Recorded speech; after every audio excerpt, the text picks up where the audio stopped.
Να καλωσορίσουμε στο σημείο αυτό του δελτίου μας τον κύριο Αλέκο Αλαβάνο, επικεφαλής του πολιτικού φορέα Σχέδιο Β. Κύριε Αλαβάνε, καλησπέρα σας. Καλησπέρα και ευχαριστώ πολύ.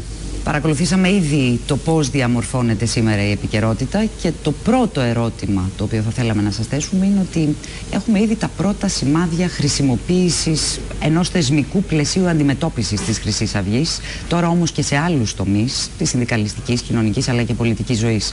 Δημιουργείται δηλαδή ένα θεσμικό νομικό πλαίσιο το οποίο μπορεί να χρησιμοποιηθεί κατά βούληση. Ακούσαμε και τις δηλώσεις σήμερα των Υπουργών, του κύριου Δένδια και του κύριου Αθανασίου, από την εκάστοτε εξουσία. Θα θέλαμε το σχόλιο σας. Να σας πω, στην περίπτωση της Χρυσής Αυγής είδαμε να εξαφανίζονται όλοι αυτοί που κάναν τις παρελάσεις, που μαζευόνταν στις συγκεντρώσεις, που την ψηφίζουν κλπ. Στην περίπτωση που η κυβέρνηση θα προσπαθήσει να χρησιμοποιήσει βία, γιατί αυτή είναι ο φορέας της μεγάλης βίας, ενάντια σε αγώνες των εργαζομένων, θα έλεγα ότι θα δούμε το αντίθετο αποτέλεσμα.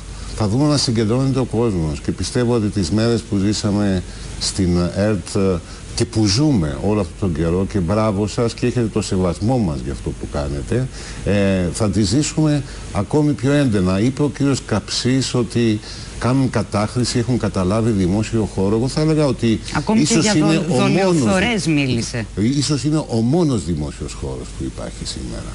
Τι είναι, δημόσιος χώρος είναι οι αμυντικές βιομηχανίες, είναι ο ΠΑΠ, είναι τα υπουργεία που έρχονται οι υπάλληλοι της Τρόικα και λένε στους υπουργούς τι θα κάνουνε. Θα έλεγα ένας χώρος ελευθερίας, δημιουργίας, κοινωνικής δράσης, αυτοδιαχείρισης είναι μόνο η ΕΡΤ και δεν θα την αφήσουμε. Ξέρετε, ξέρουν την αντίστασή τους. Υπολογίζουν ίσως ότι δεν θα είναι τόσο μεγάλη η κινητοποίηση του κόσμου κλπ. Αλλά πιστεύω ότι όπως την πρώτη φορά κάναν λάθος, θα κάνουν και τη δεύτερη φορά λάθος αν πάνε προς τα εκεί, και υπάρχουν τέτοια μηνύματα, και να μην ξεχνάνε ότι όποιος έχει καεί στο χυλό φυσάει και το γιαούρτι.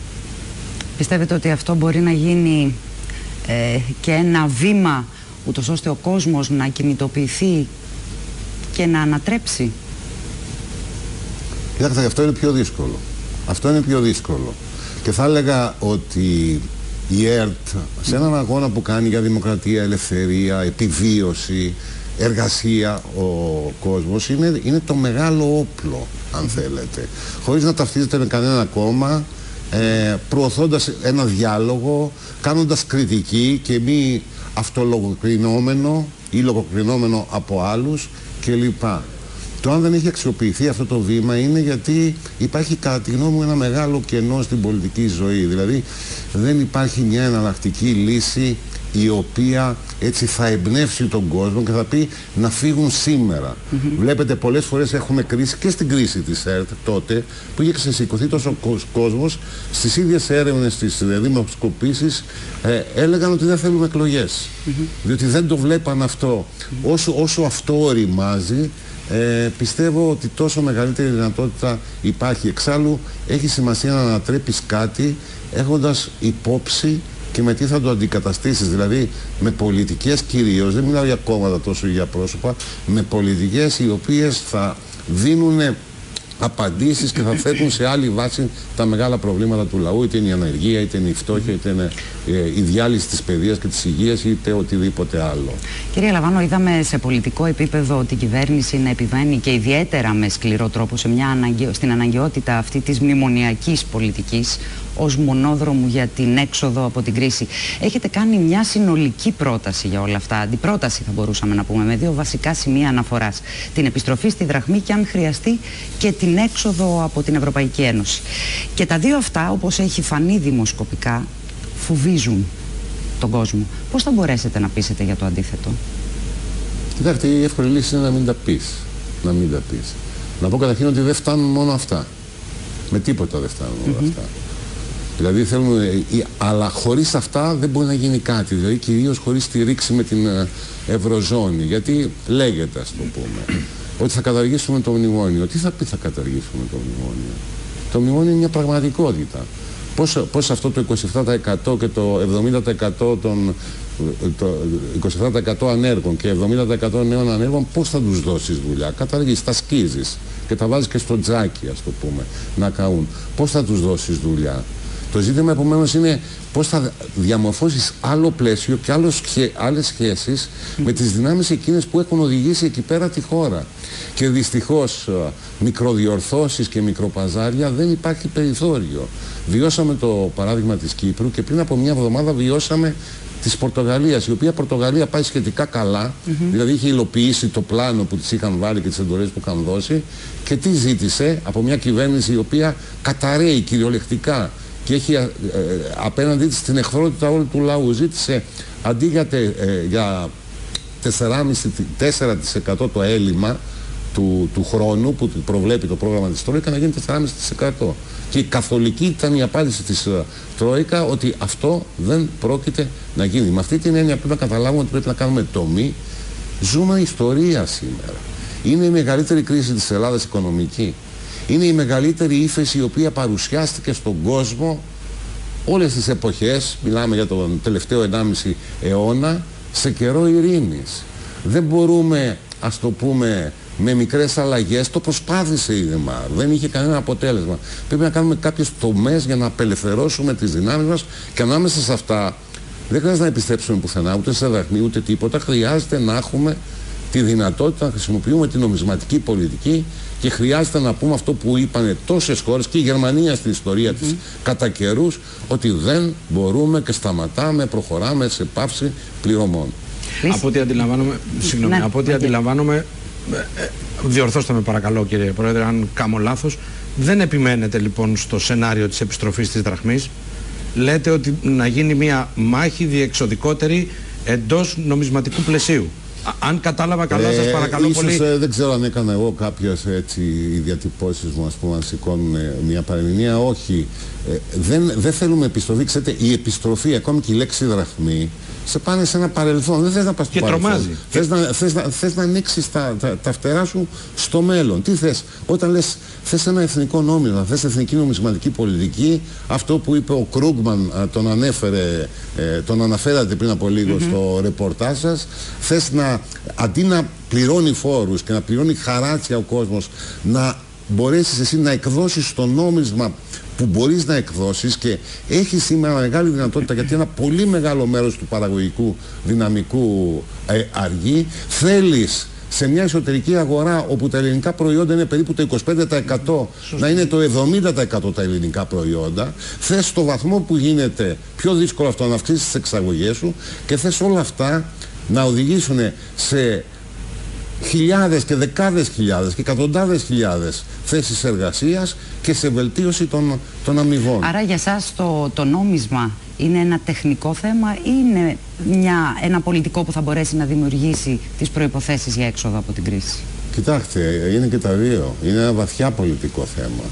Διότι το νόμισμα σημαίνει ότι σε ένα εγχείρημα το οποίο έχει αποτύχει, όπως είναι το θέμα της Ευρωζώνης, και έχει χωρίσει σε πλουσίους και φτωχούς στα δύο, εσύ απαντάς τελικά με μια πρωτοβουλία και λες και σε όλη την υπόλοιπη Ευρώπη ότι υπάρχει δυνατότητα ενός άλλου τύπου συνεργασίας, προσφεύγεις το νόμισμά σου και γίνεται αυτό το οποίο σε ένα άρθρο ένας πρώην υπεύθυνος του Τμήματος Μελετών του Διεθνούς Νομισματικού Ταμείου είχε, στη Financial Times το είχε γράψει, είχε επισημάνει, αυτό ήταν το θέμα του άρθρου, όταν ήταν οι μέρες του Brexit και έμπαινε πολύ έντονα αυτό το ζήτημα, και είχε πει το εξής, πολύ απλό, ότι ο κύριος λόγος για τον οποίο η Γερμανία ή η Ολλανδία ή άλλες χώρες οι οποίες έχουν αυτή την αντιπαλότητα, ας το πούμε, με την Ελλάδα, που δεν θέλουν την έξοδο για την Ελλάδα, είναι ότι κατανοούν ότι θα είναι ένα θετικό παράδειγμα και για άλλες χώρες της περιφέρειας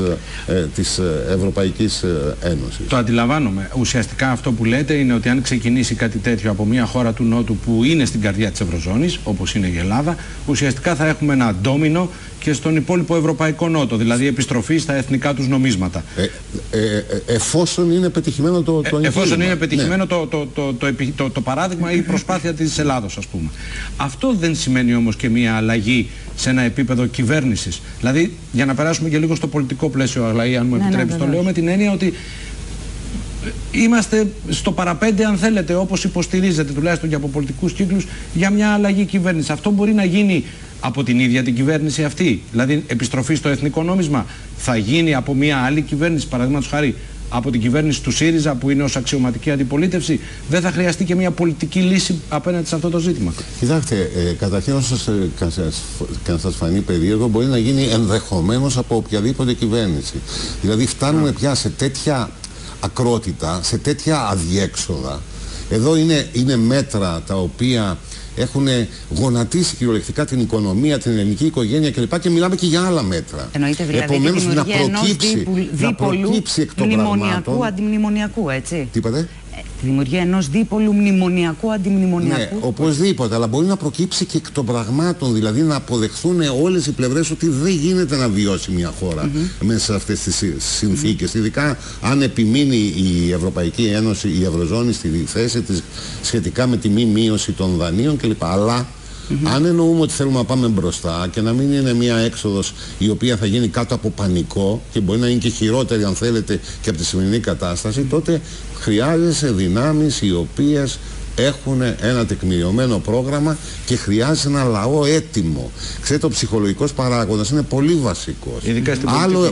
Ειδικά στην οικονομία. Άλλο είναι ένας λαός ο οποίος το πιστεύει και το θέλει και άλλο είναι ένας λαός που ξαφνικά του ακούει, ας το πούμε όπως ακούγαμε όταν είχαμε πραξικόπημα, ότι ξέρετε σήμερα φύγαμε από αυτό και άλλαξε αυτό και άλλαξε εκείνο. Με αυτή την έννοια χρειάζονται αυτές οι πολιτικές δυνάμεις. Για το ΣΥΡΙΖΑ, ο ΣΥΡΙΖΑ νομίζω ότι είναι, αν θέλετε, μέσα στο χώρο του σχεδίου Α, το πούμε έτσι, δηλαδή της αποδοχής της Ευρωζώνης.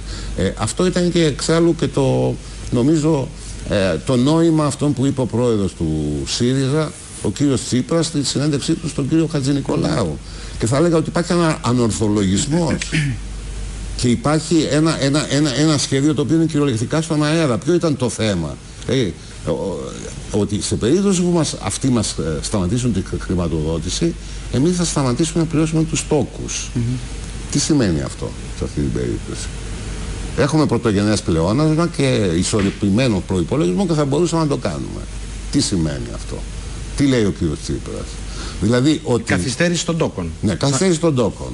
Πώς έχουμε το πρωτογενές πλεόνασμα? Το πρωτογενές πλεόνασμα το έχουμε χάρη στο ότι ρουφάμε το αίμα, ρουφάει η κυβέρνηση και η Τρόικα το αίμα κυριολεκτικά μέσω των φόρων από τους εργαζόμενους και έχει μειώσει μέχρι σημείο διάλυσης τις δαπάνες για παιδεία, υγεία, για άλλες κοινωνικές ανάγκες. Βλέπετε την κατάσταση στα νοσοκομεία, βλέπετε την κατάσταση που βρίσκονται σήμερα τα πανεπιστήμια της χώρας. Επομένως, σε αυτή τη βάση θα διαχειριστείς νέο νόμισμα. Εσύ δεν μπορείς να κυκλοφορήσεις. Είναι το ευρώ. Είναι το ευρώ. Δεν μπορείς να εκδώσεις. Είσαι αναγκασμένος να σταθείς δηλαδή και σε μια κατάσταση αντιπαλότητας να στηρίξεις την ίδια πολιτική προκειμένου να μην καταρρεύσεις. Ενώ με την έκδοση του νομίσματος, ναι, αυτό η επόμενη μέρα. Με το να έχεις τη δυνατότητα να εκδώσεις νόμισμα, έχεις τη δυνατότητα να καλύψεις, σας λέω, σε μια οικονομία όπου έχεις πάρα πολλές δυνάμεις που περιμένουν, λαχταρούν να δουλέψουν. Και ανθρώπους και μηχανές. Αν οι μηχανές είχαν ψυχή θα λέγανε λαχταρούν να δουλέψουμε. Δώστε μας ρευστότητα. Δώστε στον κόσμο δυνατότητα να ψωνίσει. Στηρίξτε, κάντε πιο ανταγωνιστικά τα προϊόντα μας. Μη μας δίνετε ένα νόμισμα το οποίο είναι το πιο ακριβό στον κόσμο και τι να πουλήσει μια χώρα σαν την Ελλάδα η οποία βρίσκεται στην ύφεση. Σε αυτή την περίπτωση μπορείς με μεγάλη άνεση και με ταχύτατα αποτελέσματα. Δύο εμπειρίες βγαίνουν από τις διεθνείς κρίσεις. Πρώτον, ότι δεν μπορείς να βγεις από την ύφεση με σκληρό νόμισμα. Καμία χώρα στην ιστορία δεν έχει βγει από ύφεση βαθιά με σκληρό νόμισμα. Και το δεύτερον, ότι μπορείς να έχεις ταχύτατα αποτελέσματα. Μέσα σε μήνες αποτελέσματα. Κύριε Λαβάνε, δεν σας φοβίζει ένας ανεξέλεγκτος πληθωρισμός που θα φτωχοποιήσει εντελώς τον ελληνικό λαό με την επιστροφή στη δραχμή και που βέβαια ή με το εθνικό νόμισμα? Δεν λέμε απαραίτητα τη δραχμή. Και που θα αντανακλάσει σε μια πολύ χαμηλή παραγωγή της χώρας. Ναι, δηλαδή, να συμπληρώσω λίγο, αν μου επιτρέπετε, κύριε Πρόεδρε, σκέφτομαι την επόμενη μέρα έτσι όπως την περιγράφετε. Η Ελλάδα βγαίνει εκτός Ευρωζώνης. Και είναι και μια χώρα την οποία την έχουν γονατίσει οι αγορές. Ακριβώς. Δεν έχει να συμπληρώσει από πουθενά. Δεν έχει βοήθεια από πουθενά. Βγαίνει λοιπόν η χώρα εκτός Ευρωζώνης. Ενδεχομένως και εκτός Ευρωπαϊκής Ένωσης, αν μας πιέσουν και με πολιτικές διαδικασίες. Ήσασταν εκ των αριστείων ευρωβουλευτών αυτής της χώρας και επί πολλά έτη. Γνωρίζετε λοιπόν και την πολιτική διεργασία εντός του Ευρωκοινοβουλίου, πώς λειτουργεί και εντός της Ευρωπαϊκής Επιτροπής. Σκέφτομαι λίγο την επόμενη μέρα. Οι εξαγωγές θα είναι στα ουράνια, το πετρέλαιο στα ουράνια, βενζίνη δεν θα υπάρχει, θα είναι για πολύ λίγους πια η χρήση της. Θέλω να πω ότι δεν δημιουργούνται πολύ σοβαρά προβλήματα στην καθημερινότητα. Εγώ θα έλεγα ότι αυτό που με φοβίζει και με πληγώνει και όλους μας και μας κάνουμε να βιώνουμε κομμάτια της ζωής μας και μερικοί άνθρωποι με πολύ χειρότερους όρους, υλικούς ας το πούμε, είναι η κατάσταση που ζούμε. Ο πληθωρισμός ο ανεξέλεγκτος είναι ένα πρόβλημα το οποίο μπορείς να το εντοπίσεις και να πεις ότι εγώ θα προχωρήσω στη ρευστότητα εκείνη μέχρι του σημείου να κινδυνεύει ο πληθωρισμός να φύγει εκτός ελέγχου. Κοιτάξτε να δείτε, η Ιαπωνία σήμερα επιδιώκει πληθωρισμό. Καταλαβαίνετε ότι έχουμε μια κυβέρνηση μιας μεγάλης χώρας η οποία δεν πέρασε την ύφεση της Ελλάδας, πέρασε μια στασιμότητα η οποία έχει βάλει στόχο να βάλει πληθωρισμό. Στην Ευρώπη σήμερα αρχίζουν και ανησυχούν διότι μειώνεται ο πληθωρισμός σε πολύ χαμηλά επίπεδα που είναι ένδειξη, ας το πούμε, ενδεχομένως έλλειψης κινητικότητας παραγωγικής, έλλειψης ζήτησης και πορεία της Ευρώπης προς μια νέα ύφεση. Επομένως αυτό μπορείς να το πάρεις υπόψη. Κοιτάξτε να δείτε. Μπορώ να σας απαντήσει κανείς θεωρητικά, αλλά υπάρχουν πρακτικά προβλήματα. Εγώ δεν λέω τίποτα. Ας δούμε την ιστορία. Ας δούμε την ιστορία. Και η ιστορία η παγκόσμια και η ελληνική έχει τέτοια προηγούμενα. Δηλαδή, σας λέω την κρίση του 1930, τη μεγάλη, την παγκόσμια ύφεση. Και παίρνω την Αμερική και την Ελλάδα, δεν παίρνω τις άλλες χώρες. Λοιπόν, και οι δύο είχαν το ίδιο νόμισμα. Ήτανε ο χρυσός. Ο χρυσός ήταν το νόμισμά τους. Τα τραπεζογραμμάτια τα οποία χρησιμοποιούσαν τα λέγανε δολάριο, εμείς τα λέγαμε δραχμή, αλλά και τα δύο ήταν ανταλλάξιμα σε χρυσό. Ξέρετε τι σημαίνει για τον πολίτη να έχει στην τσέπη του ένα χαρτί το οποίο όμως στην τράπεζα θα του δοθεί χρυσός? Φύγανε και οι δύο. Καθυστερημένα και οι δύο χώρες φύγανε. Περισσότερο η Αμερική από εμάς. Από το χρυσό κανόνα. Υποτιμήθηκαν τα νομίσματα. Η Ελλάδα έκανε και πάυση πληρωμών. Ποιο ήταν το αποτέλεσμα? Το αποτέλεσμα ήταν σε μερικούς μήνες να υπάρχει μια εξαγωγική έκρηξη της Ελλάδας, κυρίως τα αγροτικά προϊόντα. Ήταν φοβερό πως έφευγε ο καπνός, η σταφίδα, τα άλλα προϊόντα τα δικά μας. Να υπάρχει μεγάλη άνοδος στην ναυτιλία, στον τουρισμό, να αρχίσει ο τουρισμός στην Ελλάδα. Εκείνη την εποχή, μετά την κρίση, έγινε, αν θέλετε, το πρώτο μεγάλο βήμα στα θέματα του τουρισμού, να κινητοποιηθεί η οικονομική και η οικοδομή και να κινητοποιηθεί αυτή η μικρή, αν θέλετε, και καθυστερημένη βιομηχανική βάση. Επομένως, τα έχουμε αυτά τα παραδείγματα. Με αυτό να συζητήσουμε. Και σας λέω, το παράδειγμα είναι ότι βρίσκεται ο δρόμος, εκεί είναι ο δρόμος, εκεί είναι η λύση και ότι τα αποτελέσματα είναι πάρα πολύ γρήγορα, μέσα στο ίδιο χρόνο, μετά από λίγους μήνες η καμπύλη της ανεργίας από το να ανεβαίνει συνέχεια αρχίζει να πέφτει και το ίδιο η καμπύλη σε σχέση με το ΑΕΠ. Κύριε Λαβάνα, να έρθουμε λιγάκι και στη συνεργασία με άλλες δυνάμεις για το μέτωπο αλληλεγγύης και ανατροπής, στο οποίο συμμετείχαν και δυνάμεις που τώρα είναι στο ΣΥΡΙΖΑ, σε σχέση με το Plan B. Εξαιρώντας το ΣΥΡΙΖΑ από αυτό το μέτωπο, τι ελπίζετε και γιατί έχετε αποκλείσει την όποια συνεργασία μαζί του? Κοιτάξτε, όχι, και με κανέναν δεν αποκλείουμε τη συνεργασία, με κανέναν, με δύο όρους. Να υπάρχει μια προσέγγιση. Μια προσέγγιση. Δεν σας λέω κοινή στάση. Δηλαδή, εμείς είμαστε έτοιμοι να συνεργαστούμε με κάποιον ο οποίος λέει την αλήθεια στον κόσμο.